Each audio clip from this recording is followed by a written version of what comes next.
Investors didn't cause the housing crisis. I've made a lot of videos on this on TikTok, Instagram, and you can't even reason with people on this topic. It doesn't matter what evidence or stats or what you provide. People just don't even want to hear you out. But hear me out today. Investors aren't what actually caused the problem we are in now. Investors are a symptom of an illness, right? So take today, for example.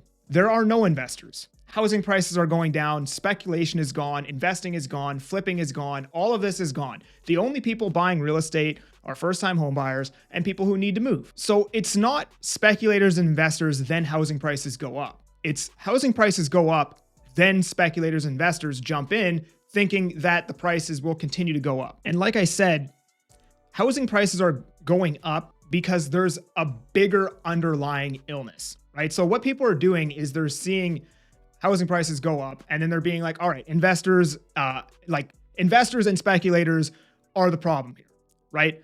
But that's like having a cough and then somebody asks you, oh, why are you coughing? Oh, I'm coughing because I have a cough, right? Well, you don't have a cough, you have a cold, right? You're coughing because you have a cold. Investors and speculators are here because of X. And in my opinion, the underlying issue is just the overall makeup of our economy in Canada, right? Like, why would anybody want to invest 500 grand to start a business to, probably make $2 million in revenue?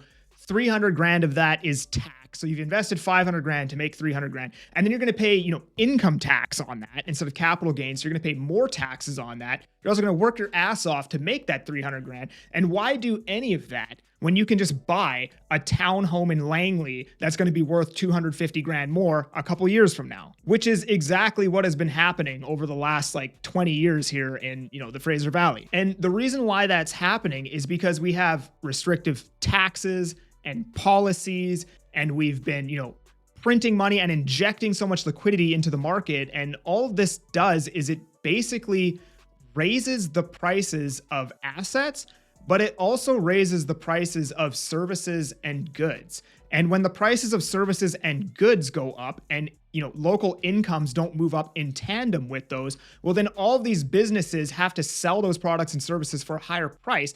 And then you get less customers that can afford to buy from your business, which means the business makes less money. And while all of this is happening, asset values are also going up because there's so much liquidity in the market that it pushes up the values of assets. Hey, listen, there's a lot going on in Canada right now, and I am noticing that mental health is becoming a big issue here. And that's why I decided to partner with Focus Forward. So Focus Forward is a local counseling company out here in Abbotsford. They will help you with anxiety, trauma, depression, and all sorts of things. And although they're located locally, they can help anybody in BC virtually. And listen, they're covered through most extended medical benefits. So if you're working a job where you have that, you may just get your entire fee covered through those benefits. So I'm going to drop their information right here at the bottom of the screen. And if this is something that you feel you're struggling with, feel free to reach out. Let's get back to the video. And then the end result is that it's harder to make money with a business than it is to just buy a townhome in Langley. And then the money you make on the townhome that you bought in Langley is also taxed at a much lower rate. So the problem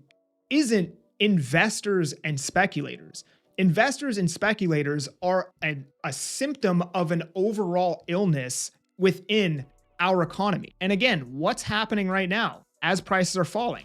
There are no investors and speculators. What would happen if the price of assets just went up 1 to 3% year over year like they're supposed to, or real estate, I should say, is supposed to go up like 1 to 3% year over year?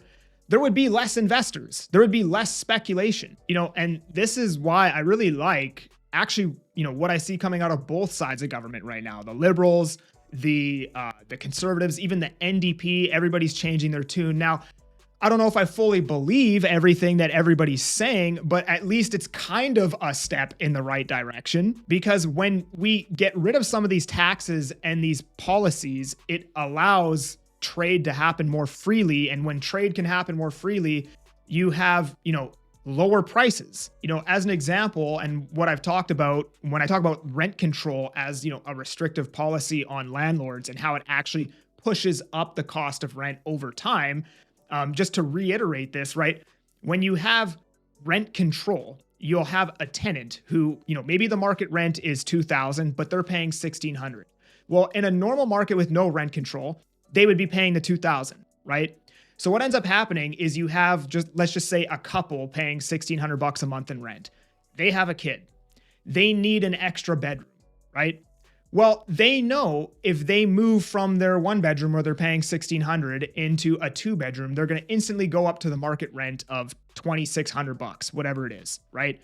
So instead of doing that, they're going to hold on to the unit that they have now as long as they can and keep that $1,600 a month in rent, right? Until their kid is like 6 or 7 years old and then they have to move. And the overall end result of that happening is you have less supply churning throughout the market. There isn't more supply overall within the market, but there's less supply coming on and off the market. And what that does is it causes the rate of growth over a long time period to go up faster than it otherwise would. Now, for the people who don't believe me that that's actually what happens with rent control, let's take interest rates and owning a home, right? So for the first 2 years after interest rates went up, we had very low supply, right? 2022 and 2023, supply was extremely low. And it only started to go up in, basically towards the end of spring in 2024. Well, why was that?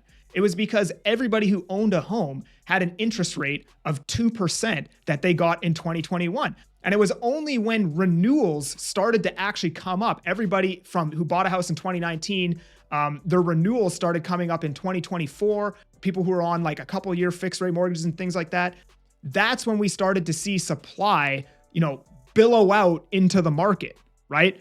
Because they couldn't hold on to that lower interest rate anymore. They had to now pay the higher interest rates. So they just sold. They put their unit on the market.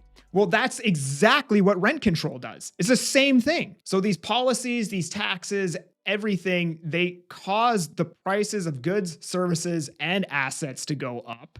And then the end result is that instead of investing in business, because it's harder to run a business because there's less customers, because you have to sell everything at a higher price, people will just buy assets. Now, I'm not an economist.